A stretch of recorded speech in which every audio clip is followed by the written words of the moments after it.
Hi guys, I got a questions on installing the sensors for this Soyosource quick-tie inverters.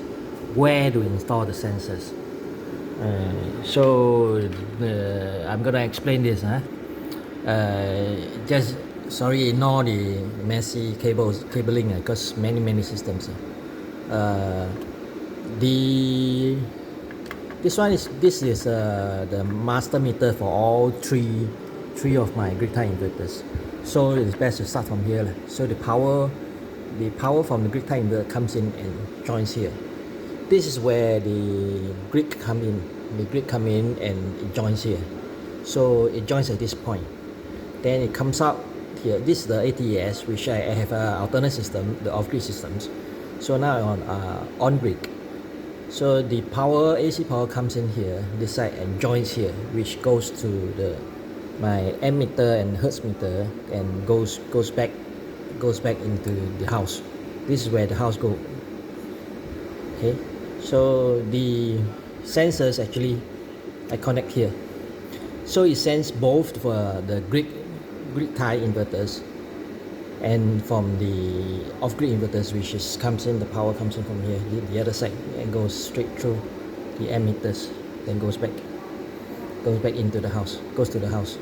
So the sensors, this current sensors is always after the grid tie inverters cable, and before going to everything into the house.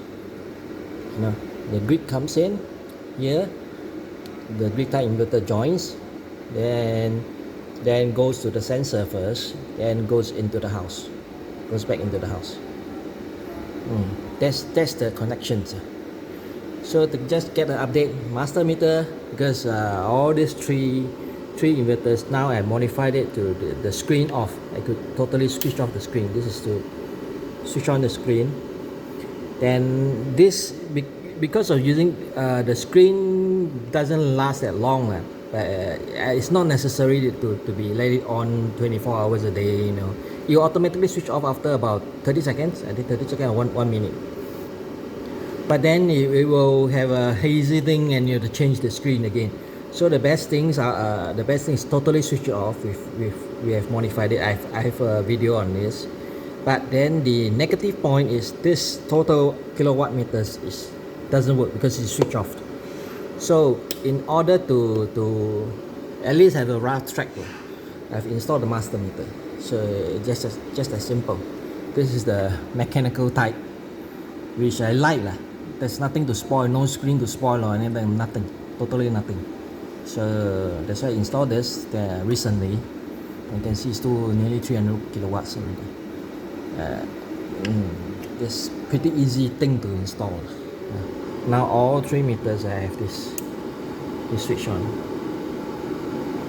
See, it doesn't count. This one no more counting this kilowatts.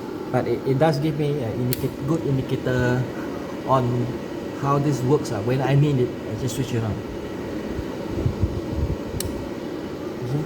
Pretty easy stuff. So that's about it. It's always behind. Be after the grid tie inverters. Just remember this. Thank you. Bye bye.